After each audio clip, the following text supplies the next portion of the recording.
Good evening, Canterbury. Welcome to NewsMakers, where we debate the week's top stories. It's a pleasure to introduce this week's panel: the Deputy Editor of The Press, Coen Lammers, Events Director from Enthuse Limited, John McKenzie, and the Artistic Director from the Court Theatre, Ross Gumbley. Thank you very much for joining us. Thank you, Mike.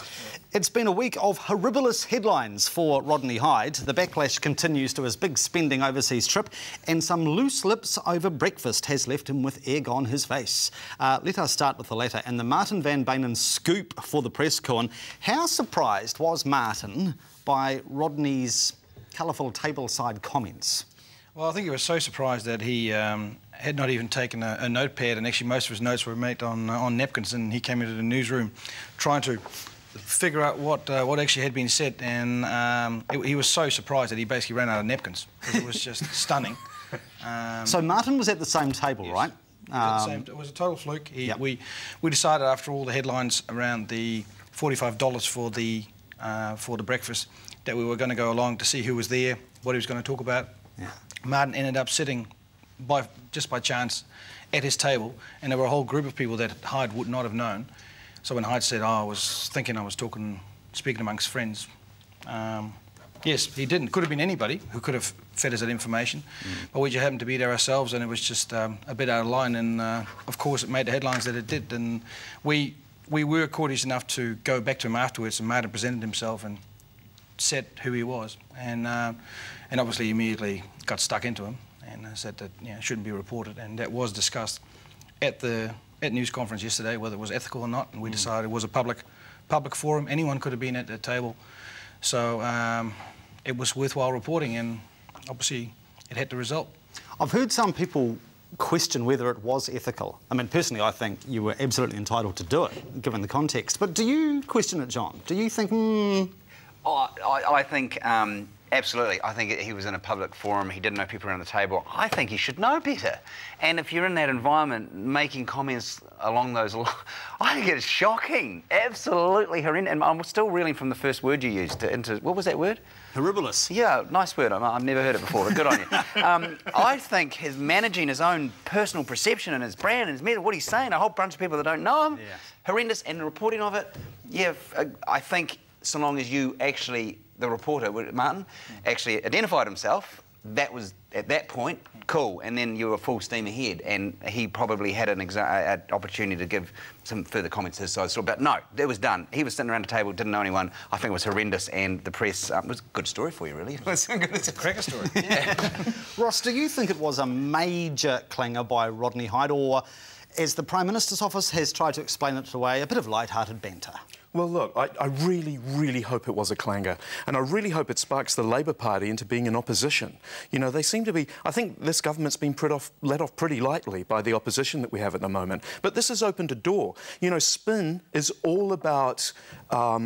working something which people perceive to be true. And now that Hyde's put this allegation that, you know, Key does nothing and the government is doing nothing, I think that should open a huge door for Labour. And I thought Annette King, you know, went through that door and said that great quote, you know, that Rodney had been caught telling the truth.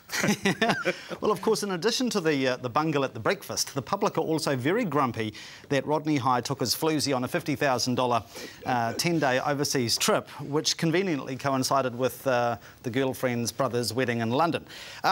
What do you make of this jaunt and the credibility question, given that Rodney was the self-styled perk buster? Is his credibility in tatters? Coen?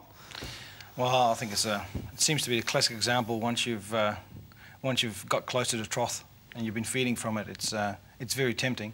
And obviously, officially, he's not doing anything wrong. He's taking the opportunities that he's been given in the rules, but it's just not a good look, especially after John Key's told all his ministers not to take the partners along. It's just not a good look, and how you spend $50,000 in 10 days is beyond me. Must be a good trip. Has anyone been able to account for that? No, what sort of wedding present did he buy?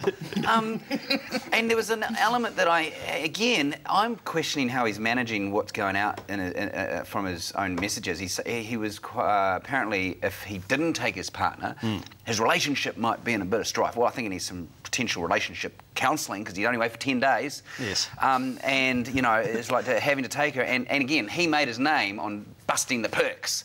and then he's gone and done this, and he's taken her, and he says he would again, and he think it's like, no, poor old Rodney, God bless him, but I think he's a few hiccups. Is there a possibility that the baubles of office have got the better of his marbles? Metaphorically speaking.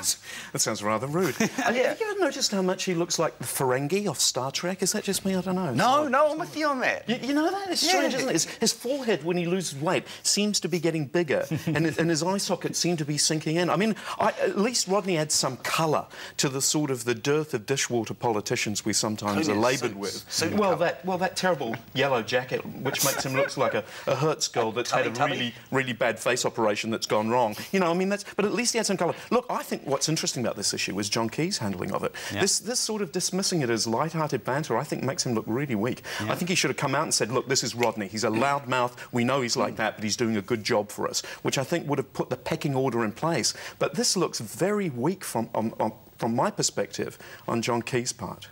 We'll pick up on the National-led government's performance in the first year after the break because, of course, it is the first anniversary today.